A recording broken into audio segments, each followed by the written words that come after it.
इसके आने के बाद, कोई माने या ना माने, इसके आने के बाद सियासी मंजरनामा बदल चुका है। मुस्तकबिल की सियासी स्कीम वाज़ेह हो चुकी है।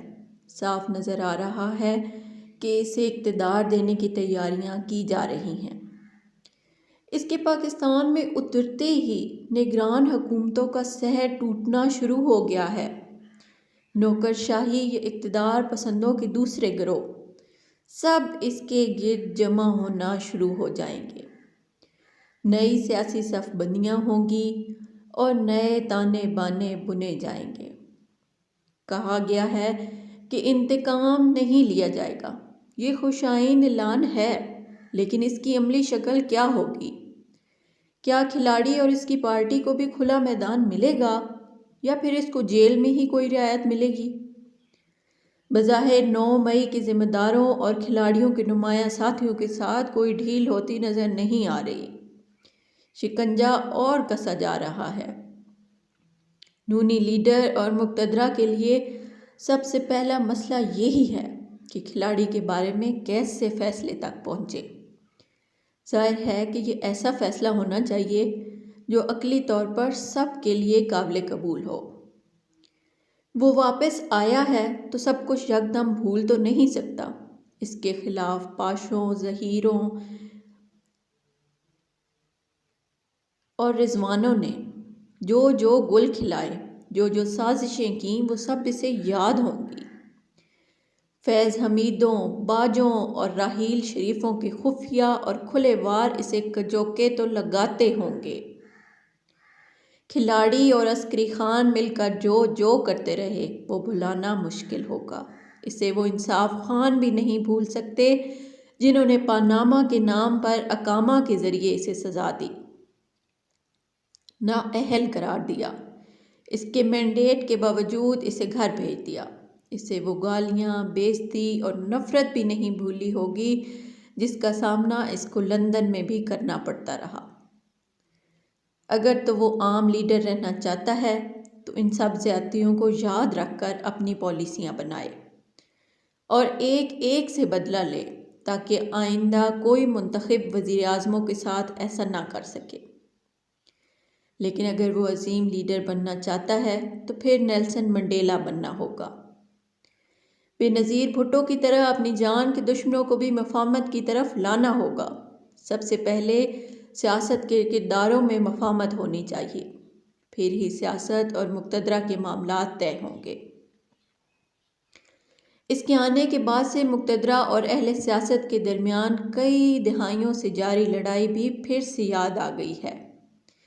इसे ये सवाल ज़रूर परेशान करता होगा कि अगर इसे इक़्तिदार मिल भी गया तो क्या इसमें इख्तियार भी होगा या नहीं होगा।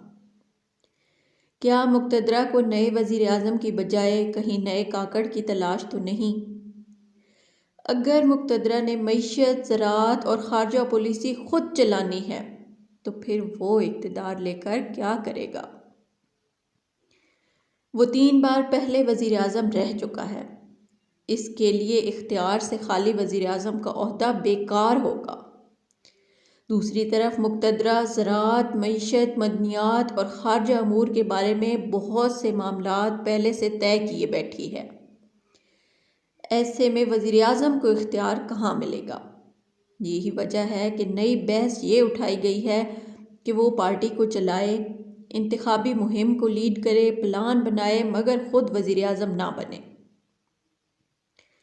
बल्कि अपने छोटे भाई को ही दोबारा वज़ीर आज़म बनाए, क्योंकि वो मुक़्तदरा के साथ चलने का तजर्बा रखता है। मेरा अंदाज़ा ये है कि मामला ख़ानदानी तौर पर पहले से तय हो चुका है, जिसके मुताबिक नूनियों के वज़ीर आज़म के उम्मीदवार नवाज़ शरीफ होंगे। इलेक्शन जीतते तो वो वज़ीर आज़म बनेंगे, ताहम वो अपनी टर्म पूरी नहीं करेंगे। साल 2 साल बाद वो अपने भाई को अपनी जगह ले आएंगे और ख़ुद हुकूमत से बाहर बैठकर इनकी रहनुमाई करेंगे। अगली सियासत में इनकी नुमाइंदा मरियम होंगी। मरियम की ख्वाहिश वज़ीर आला पंजाब बनने की है, मगर अब तक जो मामलात नज़र आ रहे हैं इसमें इनकी ये ख्वाहिश इलेक्शन के फ़ौरन बाद पूरी होती नज़र नहीं आ रही। इस ख़ानदान को दोबारा इक़्तिदार मिले तो ऊपर और नीचे दोनों बड़ी सीटों पर खुद को रखना सियासी खुदकुशी के मुतरादिफ होगा। बेहतर होगा कि मरियम को मौका मिले तो वो बिलावल की तरह अभी किसी वजारत या मुशावरत के ज़रिए गवर्नेंस का मज़ीद तजर्बा हासिल करें। सवाल ये पैदा होता है कि अगर वाकई ऐसा हो जाता है तो शहबाज शरीफ और हमज़ा शहबाज को कहाँ अकोमोडेट करना होगा। लगता है कि इसे इस बात का एहसास है कि शहबाज और हमज़ा को जगह देनी है, इसीलिए मीनार पाकिस्तान के स्टेज पर मरियम के बाद इसकी तवज्जो का सबसे बड़ा मरकज़ शहबाज शरीफ और हमज़ा रहे। बड़ा लीडर वो होता है जो सिर्फ अपने बारे में ना सोचे बल्कि अपने मुखालफों के बारे में भी सोचे। सिर्फ अपने हामियों को खुश करने की पॉलिसी ना बनाए बल्कि अपने मुखालफों को भी खुश करने के बारे में सोचे। अक्सर लीडर तंग नज़र होते हैं, वो मुखालिफ को मार कर समझते हैं कि इन्हें ज़िंदगी मिल जाएगी, जबकि मुखालिफ मर जाए तो मारने वाले की ज़िंदगी के दिन भी गिने जाने शुरू हो जाते हैं।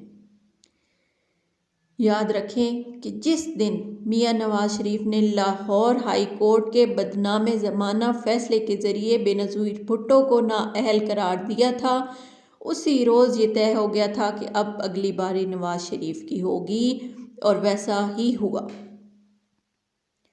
हालिया तारीख में जब इमरान खान अपने हरीफ नवाज शरीफ को जेल में डालकर फ़ख्र से सीना फुलाए फिरते थे, उसी वक्त से नज़र आना शुरू हो गया था कि नवाज शरीफ रिहा होंगे और जब इमरान खान इक़्तिदार से उतरेंगे तो वो भी जेल यात्रा करेंगे।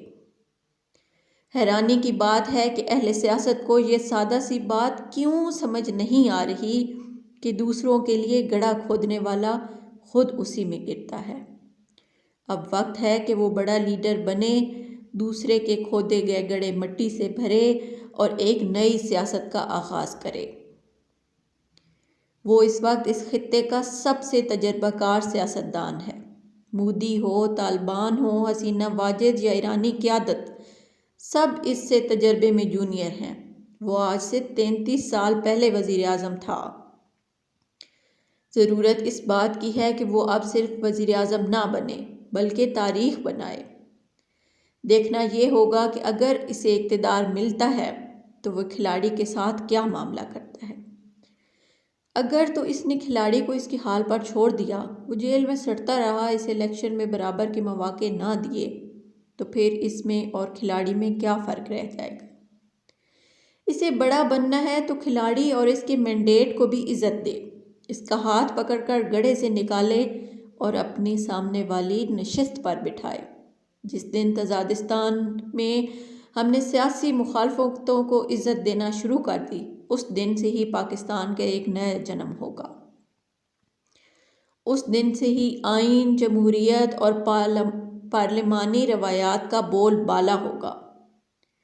इसके आने के बाद बहुत कुछ का इन्हिसार इसके रवैये पर होगा। अगर वो नहले पर दहला मारता रहा तो फिर कुछ तब्दील नहीं होगा। हाँ, अगर इसने तारीख़ में अपना नाम बनाना है तो इसे खिलाड़ी को भी खिलाना होगा।